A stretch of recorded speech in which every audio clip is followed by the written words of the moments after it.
Do you like crime? Because I'm about to tell you a really fucked up crime that happened around the 1990s. This is a murder of Shanda Sharer. Shanda Sharer was just an American girl who was tortured and burned to death. This girl endured hours of torture. Hours by and this happened by the crime happened by four teenage girls. She was 12 years old at the time when this occurred, and the crime actually attracted it went all over the news. It hit international news because of how bad things got. And these were teenagers. So we're going to talk about Shanda. She was born in Kentucky on June 6, 1979, and her parents were divorced. Her mother remarried, and the family moved to Louisville. There, Shanda attended fifth and sixth grade, where she was on the cheerleading team, she was a volleyball team, and softball teams. So, around June 1991, after her mother divorced again, the family moved again to Indiana, and Shanda enrolled there in middle school. Early in the school year, she transferred to some other Catholic school where she joined a basketball team. Now, let me tell you a bit about the girls that did this to her. The first the first perpetrator, her name was Melinda Lovelace. Melinda Lovelace, she, out of the four girls, seems to have had like a really rough life. She saw her parents through a lot of things that kids shouldn't see parents doing. They described the dad was he was a Vietnam War he was a sergeant back then, and he returned home, but of course he returned home with a lot of mental problems. uh he served a few years in the military, and he was obviously emotionally scarred. They did describe him to be very abusive and very sexual deviant, and they would say that he actually liked to wear his daughter's underwear and makeup, and they would describe him to be unable to just stay monogamous, stay loyal, and he had this weird obsession. He had a mixture of like being very jealous of his wife, like don't look at her, don't touch her, don't nothing, but he was very fascinated with seeing her have sex with other men and women. So they were practically swingers. This couple was swingers, and apparently this little girl Melinda, she knew about it. And not only her, she had siblings as well. And so one thing is that Melinda was one of three daughters. She was one of three daughters, so she did have three other sisters. And let me tell you, her parents were always fighting. Her mom always trying to commit suicide, always trying to commit suicide. But her husband, Mr. Loveless, man, this guy used to take her to orgy parties. And at some point, he got this lady gang raped.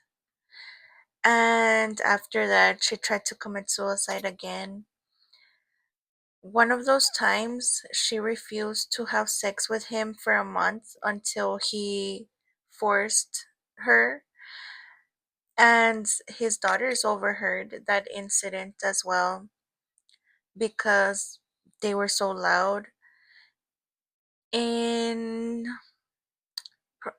in the summer of 1986, this guy, Mr. Lovelace, wanted to go home with two other women.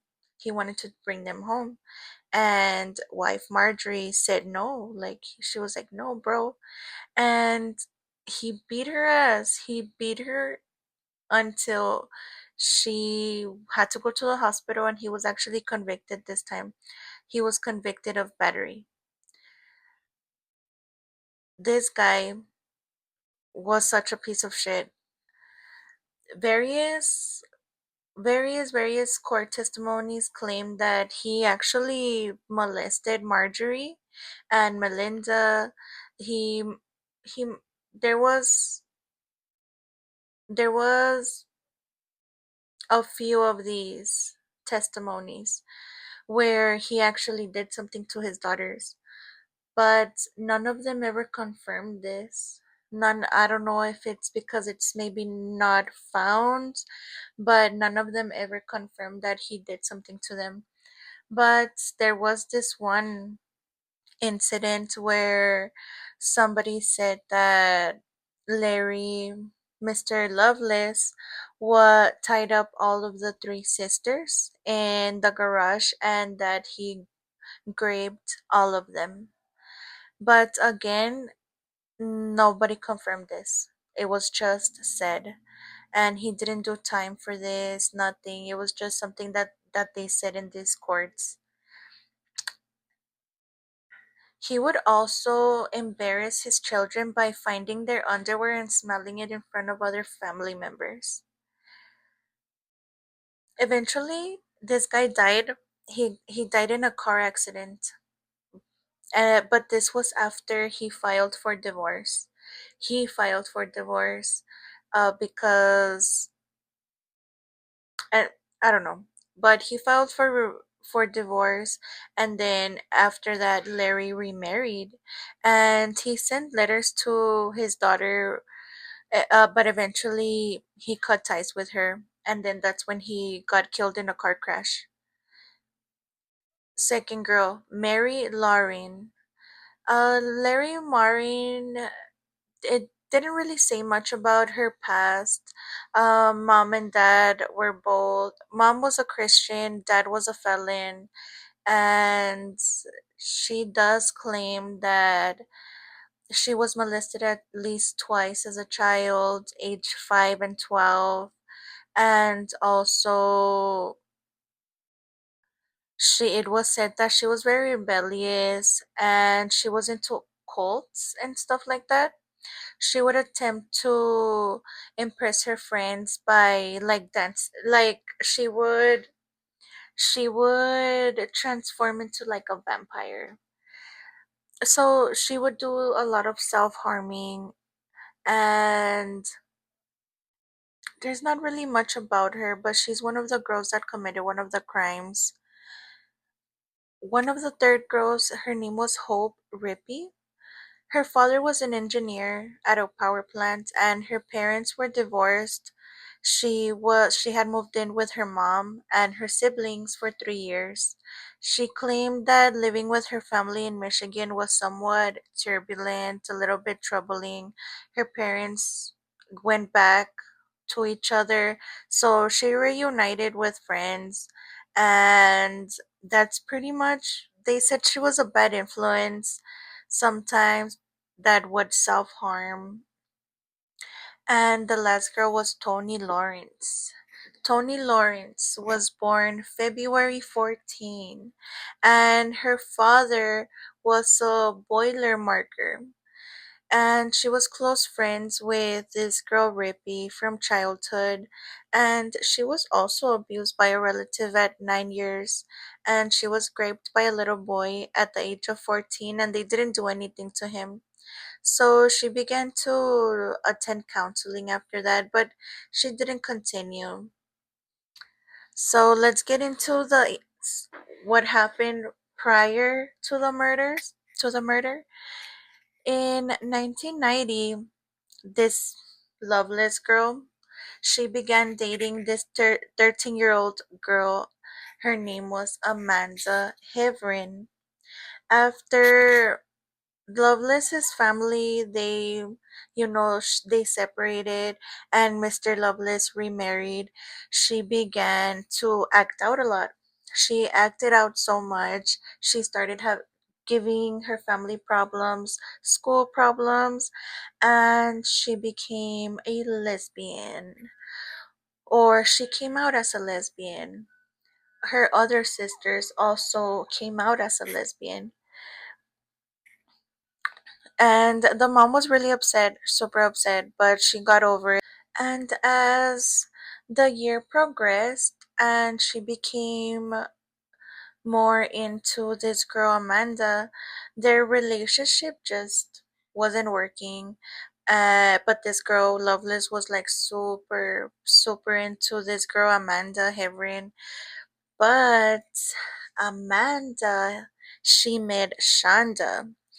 They actually met because Amanda, she started a fight with Sharer, but they went into detention together after that little altercation, and then they started to write love letters to each other. So ultimately, Loveless became super, super jealous of Sharer because Amanda and Sharer became really close friends. And around October 1991, Heverin took Sharer as her date to a school dance where Loveless found and confronted Sharer. Although Amanda and Loveless never actually broke up, Loveless started dating an older girl. So, why you mad, girl? After Amanda and Cher attended a festival together in the late October, Loveless began to discuss killing Scherer, and she started to threaten her in public. They even got concerned about the effects of their daughter's relationship with Hebron. Scherer's parents arranged for her to transfer schools and later claimed that she gave letters Loveless sent to her containing death threats to a youth prosecutor, but the youth prosecutor never did anything about it. The pre abduction. On the night of January 10, Lawrence, Rippey, and Tackett drove to Madison. On the night of January 10, 1992, these girls drove to Loveless's house in New Albany. Rippey and Lawrence, they were both friends of Tackett. They had never met this girl Loveless. Never. They had never met her. They just heard of her little plan, and since they were friends with that mutual girl, that's how they got involved with this. That day or that night, when these girls got to Loveless's house, they borrowed some of her clothes and she showed them a knife, telling them that that's what she was going to use to scare Sharer with. And like I said, they all knew about this. The plan was to ultimately end this little 12-year-old's life. And Loveless explained to the other girls how she disliked Cher so much because she was a copycat and for stealing her girlfriend. Tackett let Rippey drive the four girls to some other town called Jeffersonville, where Sharer stayed with her father on the weekends. They stopped at McDonald's to ask for directions, and then they arrived at Sharer's house shortly before dark. Lovelace instructed Rippey and Lawrence to go to the door and introduce themselves as friends of Heverin. Sharer answered the door, and Rippy and Lawrence asked for Shanda. Sharer then replied that she was Shanda. Rippy and Lawrence asked Shanda to come with them to go see Heverin, who was waiting for them at the witch's castle, or Mistletoe Falls, a ruined stone house located on the hill around their little hut or whatever. Sharer was reluctant. It's like she had a feeling not to go. She even told them that she had a party to attend and suggested to the girls to come back around midnight a few hours later. Lovelace was angry at first, but Rippy and Lawrence assured her about returning for Sharer. They assured Lovelace that they should go ahead and just return for her later. The four girls they crossed the river and attended a punk rock show, and then Lawrence and Ripley they quickly lost interest in the music and went to the parking lot where they engaged in sexual activities with a couple of boys in Tackett's car. Eventually, the four girls left for Sharer's house. During the ride, Lovelace said that she could not wait to kill Sharer. However, Lovelace also said she just intended to use the knife to frighten her. When they arrived at Sharer's house, it was about 12:30 in the morning. Lawrence refused to retrieve Sharer, so Tackett went with Rippy to the store instead. Lovelace hid under a blanket and in the back of the seat while they picked up this girl, and she was in the back seat with the knife. After after they convinced her they go pick her up, right? Cher's father and stepmom had gone to bed, and they allowed Cher to stay downstairs to watch TV. Rippy told Cher that Heverin was still at the witch's castle. Cher was still reluctant to go with them, yet she agreed and changed her clothes. As they got into the car, Rippy began asking Cher questions about the relationship with Heverin, with Amanda. Lovelace then sprang out of the back seat, put the knife into Cher's throat, and began interrogating her about her sexual relationships with Amanda. They drove towards Utica and the witch's castle. Tackett told the girls that a local legend said the house was once a castle owned by 9 witches, and that the townspeople burned it down to get rid of the witches, leaving a small stone house in its place. At the witch's castle, they took Cher inside, and they they bound her hands, her arms, her legs with a rope. There, Lovelace started taunting her, saying that she had pretty hair, wondering how pretty she would look if they cut it off, which, of course, they started to scare Sharer even more. Lovelace began taking off Cher's rings and handing them to the other girls at some point, right? And Rippy took her Cher's Mickey Mouse watch and danced to the tune. It had a little music playing in it. Tackett further taunted Cher, claiming that the witch's castle was filled with human remains and that Cher's would be next.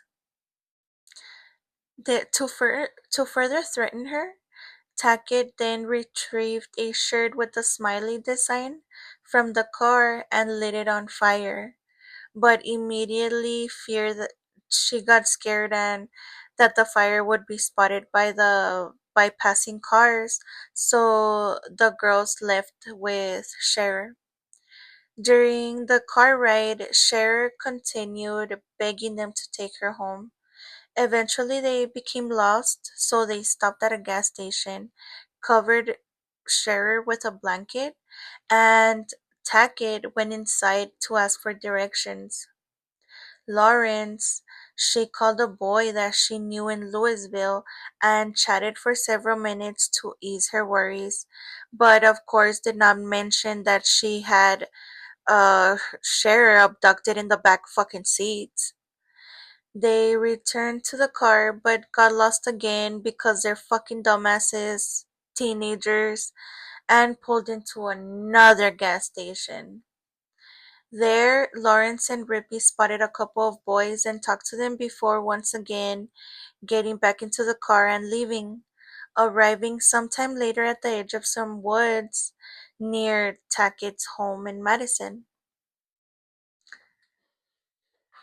Tackett actually was the one that led them to a dark, abandoned building off of this road, in the like a forested area.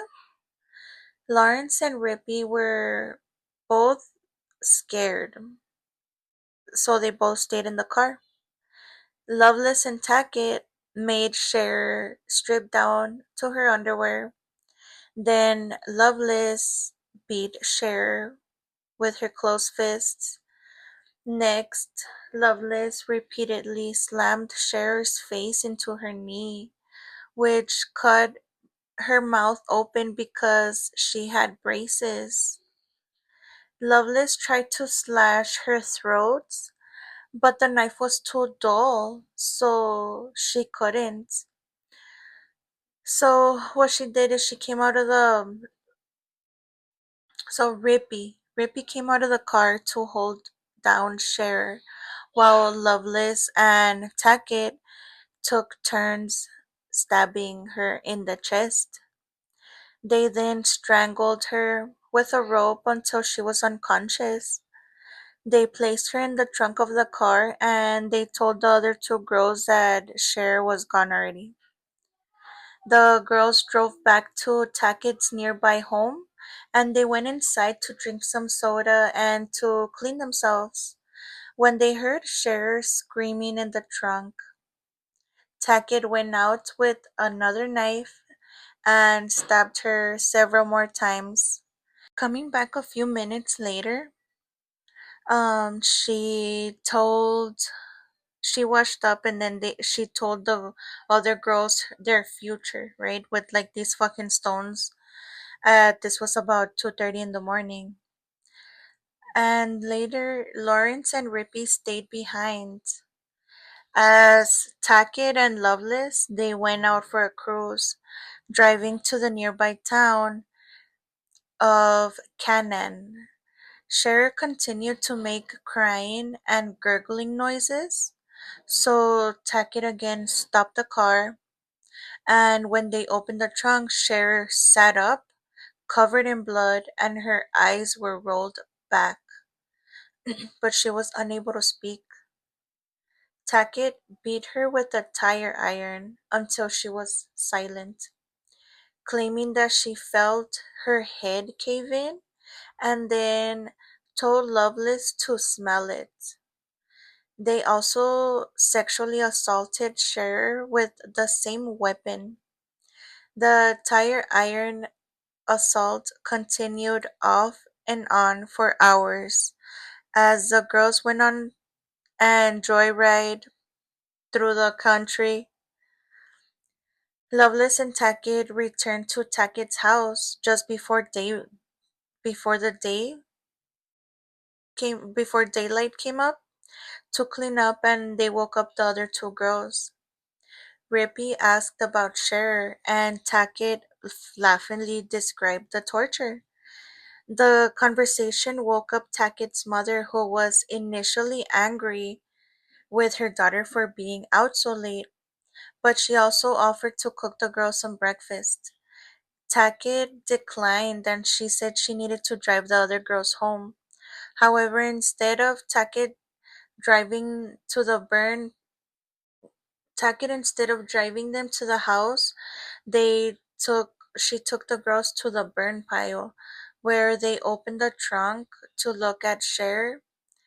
Lawrence refused. Rippy suddenly sprayed Cher with Windex and taunted, "You're not looking so hot now, are you?" The girls drove to a gas station, pumped some gas into the car. They bought a 2-liter Pepsi, and Tackett poured out the Pepsi and refilled it with gas. They drove north, and they they went to this place that Rippy used to know. Lawrence. She remained in the car while Tackett and Rippy wrapped Sharer, who was still alive, in a blanket. This was the next day and she was still alive. Hours later. Hours. So she was still alive. She was in a blanket and they carried her to this field where Rippy poured some gasoline on Cher, which if you've touched gas or if it's touched your skin by accident, that shit already burns.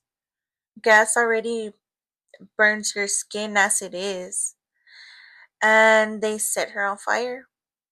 Lovelace was not convinced Cher was dead, so they returned a few minutes later to pour the rest of the gas on her. The girls went to McDonald's at about 9:30 in the morning for breakfast, where they laughed about her badly burned body looking like one of the sausages that they were eating. That's what they said. Lawrence then phoned a friend and told her about the murder. Tackett dropped off Lawrence and Rippy at their homes and finally returned to her home with Lovelace. Lovelace told Heverin, which was Amanda, that they killed Cher and arranged to pick up Amanda later on that day with Tackett. A friend of Lovelace, Crystal Whethen, came over to Lovelace's house and they told her what happened. Then the three girls drove to pick up Heverin, Amanda, and take her back to Lovelace's home, where they told her the story.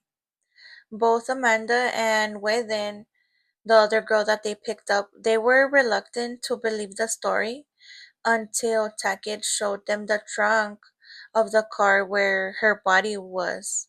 Handprints, socks were still present. Amanda was horrified and asked to be taken home. When they pulled up to the front of her house, Lovelace kissed Amanda, told her she loved her, and pleaded not to tell anyone. Amanda promised she would not before entering her house. Later on in the morning of January 11, two brothers, Canaan, from the town Canaan, their names were John, their names were Don and Ralph Foley, were driving town and they were actually gonna go hunting when they noticed a body on the side of the road. They initially thought it was a mannequin, but upon exiting the vehicle, they realized that it was a burned body of a child. They called the police at 10:55 in the morning and they were asked to return to the corpse. State Trooper David Cam and Jefferson County Sheriff Buck Shipley and detectives began an investigation collecting forensic evidence at the scene. They initially suspected a drug deal gone wrong, and they did not believe the crime had been committed by locals, let alone fucking kids. It is also to be noted that her body was posed in a suggestive position, very obviously meaning that this was done on purpose. And it was also found that the victim's face and hands were burnt in an attempt to keep her unrecognizable and unidentifiable.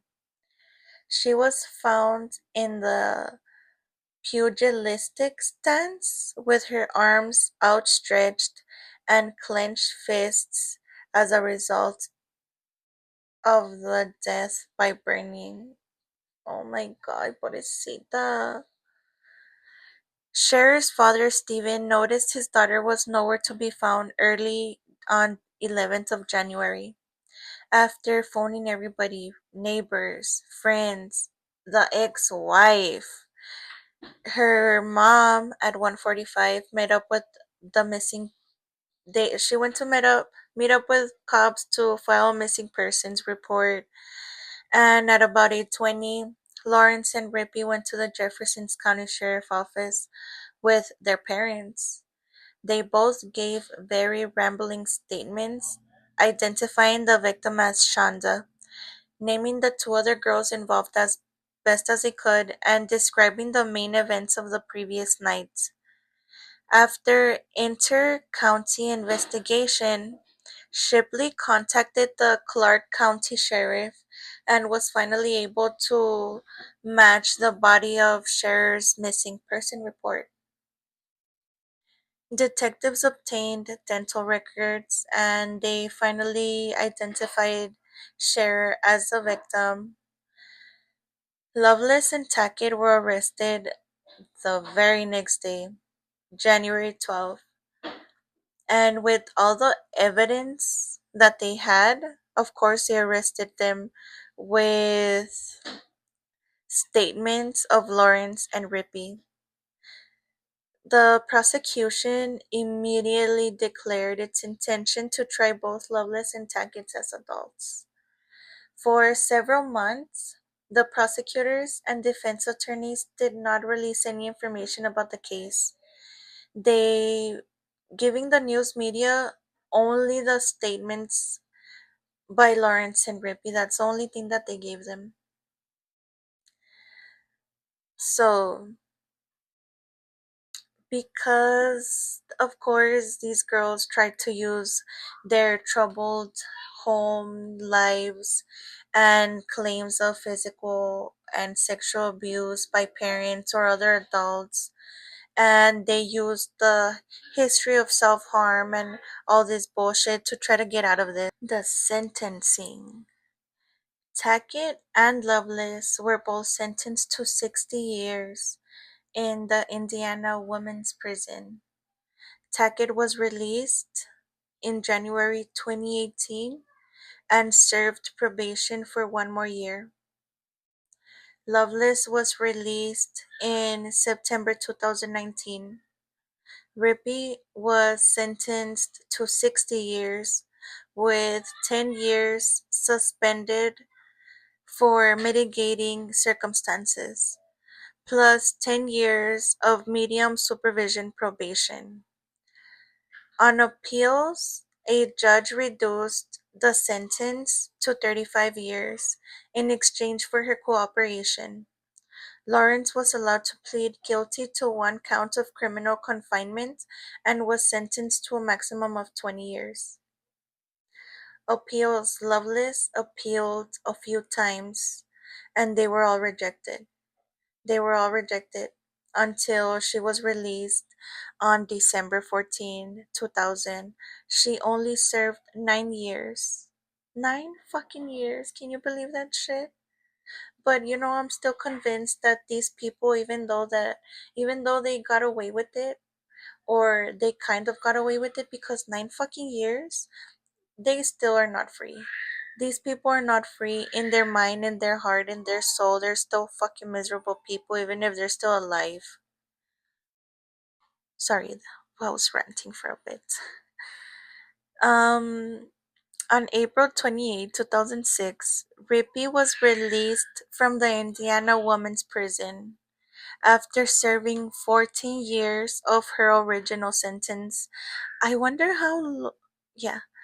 She remained on supervised parole for 5 years until April of 2011.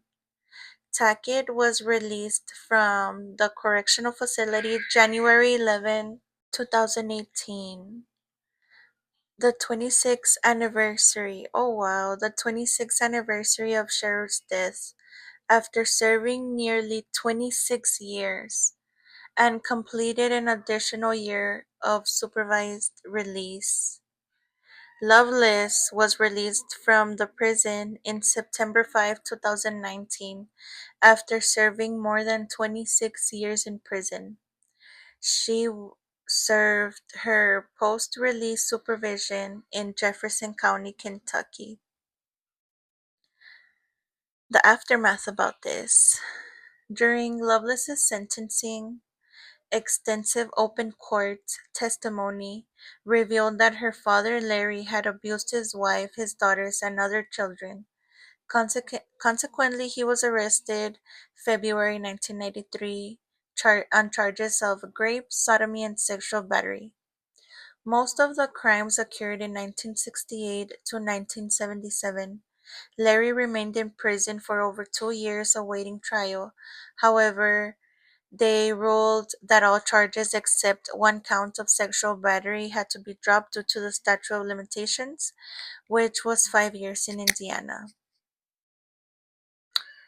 Larry sued the county and, of course, lost.